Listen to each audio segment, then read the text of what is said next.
Good evening, everyone. I'm Zac Sports with your sports tonight. The big game is tomorrow. The NFC South Championship is on the line for the Atlanta Falcons against the Carolina Panthers.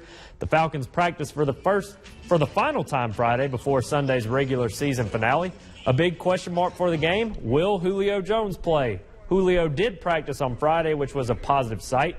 The Falcons would love to have the double threat of Jones and Roddy White on the gridiron. Jones is listed as questionable with a nagging hip injury, but it appears he's likely a go for Sunday.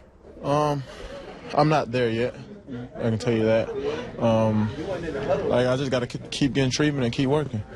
He's very explosive. He creates explosive plays. He creates mismatches for defenses, and it's going to be very important for us to create some explosive plays in the game this week. Fellow wideout Roddy White is listed as probable. He's battling an ankle injury, but also practiced on Friday. On the other side of the gridiron, Panthers are looking to build some momentum in the Georgia Dome. Carolina has lost 5 of 6 in Atlanta, but they did manage to pull out a win last year. Carolina is hot right now. They have won 3 straight, coming off wins against the Saints, Bucks, and the Browns. Can they rattle off 4 in a row by defeating the Falcons Sunday? They've been pretty good in the Dome. You know, Matt Ryan is a guy that plays extremely well down there. And, you know, they function and they operate better when they're playing there.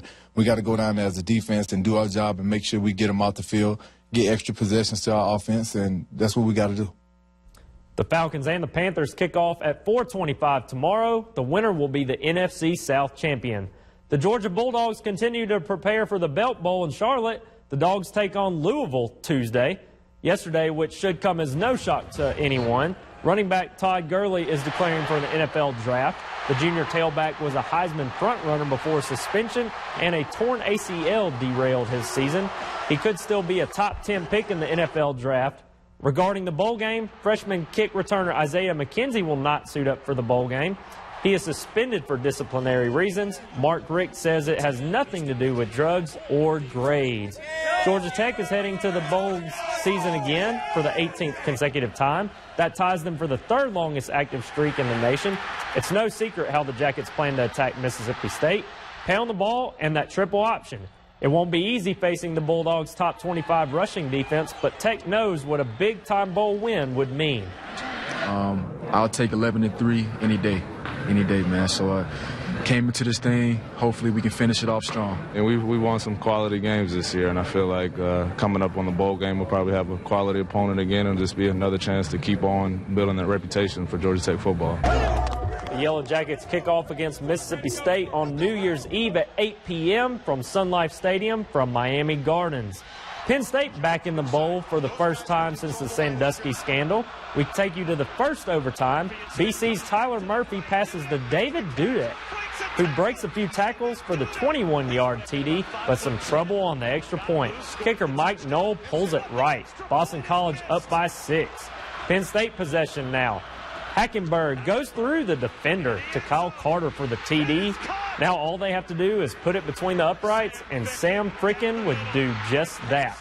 Penn State wins its first bowl game since 2010. The Atlanta Hawks were on a roll until the Milwaukee Bucks derailed their 5-game winning streak last night. They were seeking redemption on the court tonight. The Hawks would get started quickly in this one as Jeff Teague drains a 3-pointer. Hawks up 8.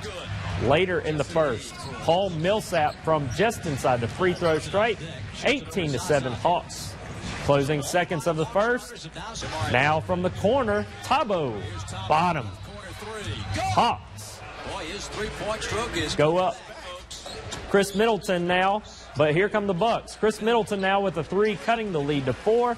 2 possessions later, Middleton again, this time giving the Bucks a 2-point advantage. Hawks hanging tough, though. Al Horford on the other end with an alley-oop, cutting the lead to 1. Final seconds of the first half, Bucks Zaza makes the jumper. Hawks will go into halftime up by 2. It was close all the way to the end. The Hawks would get their revenge, winning by a final score of 90-85.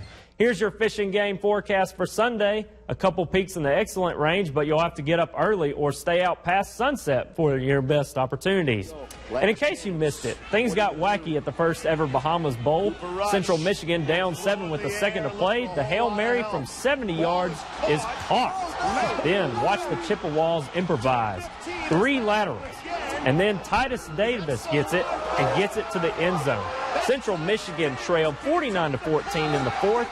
They can now tie it, but they're going to try and steal this thing. However, they fall just short. The pass hits the turf, and they end up losing by 1. Wow, what a wild game. Yes, indeed. Wild game. Thanks for joining us. We'll see you back here tomorrow.